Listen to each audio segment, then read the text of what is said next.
다음 순서로 넘어가 보겠습니다. 이수아 기자가 준비했죠. 네, 마지막 아이템입니다. 제목은요. 김대기 실장, 우린 컨트롤 타워 아니야입니다. 어제 국감 소식 계속해서 전해드리려고 하는데요. 앵커께 질문 하나 드리겠습니다. 네. 이 장관급인 대통령 비서실장 의전 서열 얼마나 될 거라고 생각하시나요? 이렇게 어려운 건 미리 좀 방송 전에 얘기를 해주면 좋을 것 미리 같은데. 귀뜸을 해드렸어야 됐는데 17이라고 합니다. 그런데 사실상 이 대통령을 가까이서 보자 하는 가장 지근거리에 있는 사람이기 때문에 조금 더 높아도 되지 않을까라는 그러네요. 생각이 들긴 하는데 사실 그보다 실질적으로는 훨씬 높을걸요. 그렇죠. 그렇기 때문에 또 어제 국감에서 질의를 모두 김 실장에게 집중하는 모습을 저희가 볼 수 있었습니다. 우선 김 실장이 윤 대통령 그리고 한동훈 법무부 장관의 이 청담동 술자리 의혹에 대해서 가짜 뉴스라고 강하게 반발했습니다. 이 모습부터 보고 오시죠. 7월 19일 화요일 날 윤석열 대통령 청담동 술자리 의혹 지금 대통령실에서 이거 어떻게 대처하고 있습니까? 그거는 전혀 근거 없는 이야기로 국회에서도 여러 번 한동훈 장관이 말을 이겁니다. 했고 7월 완전히 19일, 그 그러니까, 위치 확인도 못했잖아요. 그러니까 어느 술집인지. 그러니까 근데 예. 그저께 구체적으로 얘기를 하고 있어요. 구체적 어느 일정을, 술집이죠? 그러니까 윤석열 대통령의 일정을 공개할 수 있어요? 거기 안 가셨어요. 그러니까 일정을 공개할 수 있어요, 없어요? 그 일정을 공개를 할 수 있습니까, 없습니까? 그 아마 사무실에 계신 걸로 아는데. 그러니까 다시 한번 얘기했습니다. 일정을 공개할 수 있습니까, 없습니까? 아니 그 가짜 뉴스에 그러니까 우리가 일정을 그렇게 공개하고 말할수록 갔을 리 대통령 없다고 비서실장의 생각하세요. 역할 중에 하나가 진짜예요. 그런 의혹들을 예. 차단하고 가짜 풀면 뉴스입니다. 일정을 예, 공개하십시오. 갔을 리가 없다라는 대답을 내놨는데요. 사실 네. 이 대통령실은 처음 이 의혹이 제기됐을 때도 지난달 25일이었는데 이때 사이다 그러니까 사실은 이렇습니다라는 이 대통령실 코너를 통해서 이 맞아요. 거짓말이다라고 강하게 반발한 바 있습니다. 네, 대통령실 이렇게 가짜 뉴스라고 강하게 반박하고 있는 상황인데요. 네. 현재 국가인권위원회가 이 청담동 술자리 의혹의 제보자를 공익 제보자로 해당하는지 인정할 것인지를 검토하고 있다는 사실이 알려졌습니다. 이 소식이 알려진 이후에 권익위 내부에서도 반발의 목소리가 터져 나오고 있는데요. 네. 권익위가 타인의 명예를 훼손하고 책임을 피하려는 이들의 도피처가 되어서는 안 된다. 이런 지적이 나오고 있는 상황입니다. 네, 사실 권익위가 굉장히 핫한 곳인데 이번 건으로 또 핫해지는 게 아닌가 하는 생각이 좀 듭니다. 어제 진행됐었던 이 대통령실 국감에 최다 지분을 가진 사람 이수아 기자의 얘기처럼 김대기 비서실장이었습니다.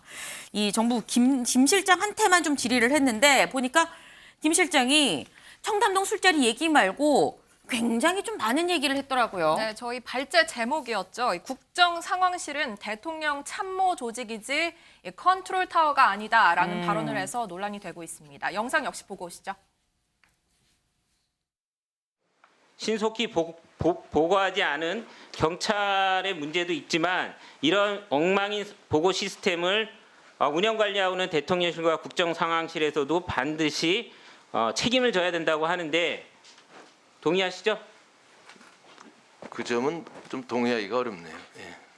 그리고 또 한 가지 그렇게 말씀드릴 예, 게 단선적으로 운영을 하십니까? 말씀드릴 게 국정 상황실이라는 데가 우리 재난 이쪽에 컨트롤 타워가 아닙니다. 컨트롤 타워는 중앙안전대책본부로 봐야죠. 예. 상황실 컨트롤 타워가 컨트롤 타워가 아니라니까요. 컨트롤 이동주 타워는 의원님 정리해 주십시오. 중앙안전대책본부고, 예.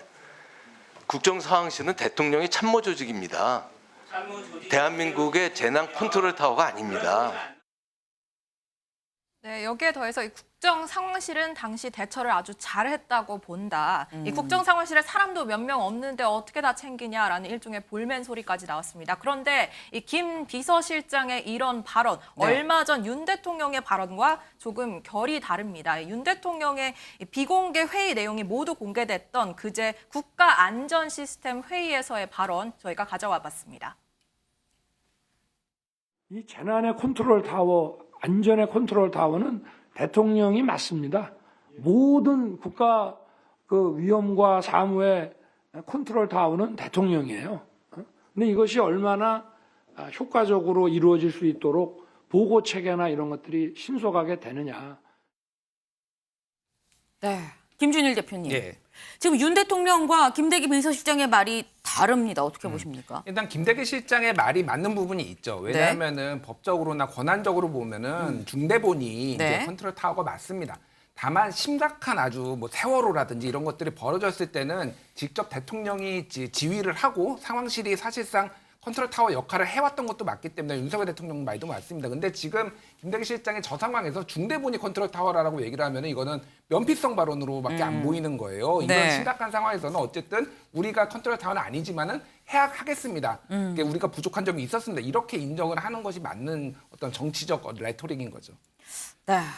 사실 이 김대기 실장의 국정상황실은 이 컨트롤 타워가 아니다라는 얘기 어디서 좀 들어본 것 같다 싶기도 하실 것 같습니다. 그래서 저희가 준비했는데요. 영상 보고 오시죠.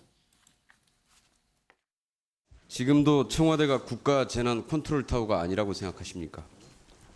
재난 및 안전 관리 기본법상으로는 아닙니다.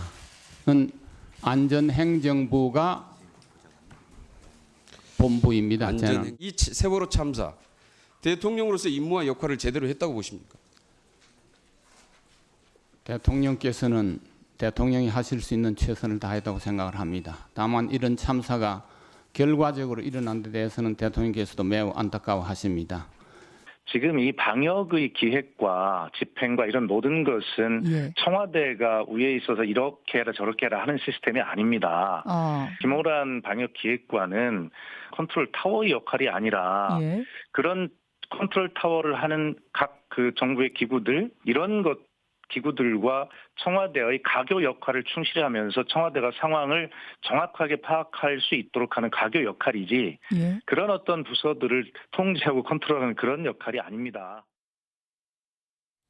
네. 지금 보신 영상 기억하십니까? 세월호가 있을 때, 이 세월호 사태 때 박근혜 정부에서 청와대는 컨트롤 타워가 아니다라고 했었습니다. 그리고 이거에 대해서 당시에 야당 대표였던 이 문재인 전 대통령이 아니 청와대가 컨트롤 타워다 무슨 말이냐라고 했었고 그 뒤에 문재인 정부가 실제로 들어섰죠.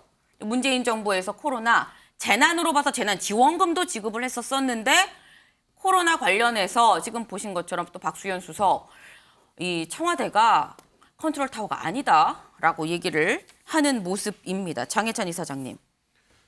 우리나라 컨트롤 타워는 어디 있는 걸까요? 그러니까 이게 결국 뭔가 사건이 터지고 사고가 발생하면 네. 전부 다 책임을 회피하는 태도를 보이거든요. 세월호 참사 때는 청와대가 컨트롤 타워 맞다고 했던 민주당도 네. 문재인 정부가 되고 코로나가 막 국가적 위기로 창궐하게 되니까 지금 박수현 전 홍보수석 나와서 청와대는 컨트롤 타워 아니다. 가교 역할만 하는 것이다라고 말했어요. 네. 이참에 정치권이 보수 진보 여야 할 거 없이 청와대나 대통령실의 역할과 기능에 대해서 좀 합의를 했으면 좋겠습니다. 모든 일을 대통령실이나 청와대가 만기 칠남으로 다 할 수 없거든요. 네. 각 부처나 뭐 재난대책본부 등이 열심히 일할 수 있게 도와주는 역할을 청와대가 해야 되는 것이고 대통령실이 해야 되는 것이기 때문에 정리정략에 따라서 이걸 막 공격하기만 하고 정권 바뀌면 말 바꾸는 그런 모습보다는 정치권에서 대통령실의 역할과 한계에 대해서 합의하는 좀 건설적인 비판이나 건설적인 대안을 제시하는 게 국민들이 바라는 바 아닐까 싶습니다. 네, 지금 뭐 여야 할 것 없이 어떤 정부든 지금 책임 회피를 하는 게 능사가 아니지 않겠느냐라는 얘기를 발전적인 얘기를 좀 해야 되겠다라는 말씀을 좀 주셨습니다. 사실 어제 예결위에서 한덕수 국무총리는 이런 얘기도 하긴 했었습니다. 그 모습 같이 보고 오시죠. 지금 우리 청년들이 6시 34분 국가는 없었다. 정부의 책임 묻기를 시작했습니다. 어떻게 생각하세요? 저는 뭐 현 시점에서 보면 우선 그 집회가 일어나는 용산 쪽에 치안을 담당하는 분들이 제대로 못했기 때문에 네, 그렇죠. 6시 34분에 왜 없었다고 분명히 합니까? 국가는 없었던 거죠. 네, 국가는 없었다라는 총리의 얘기였습니다.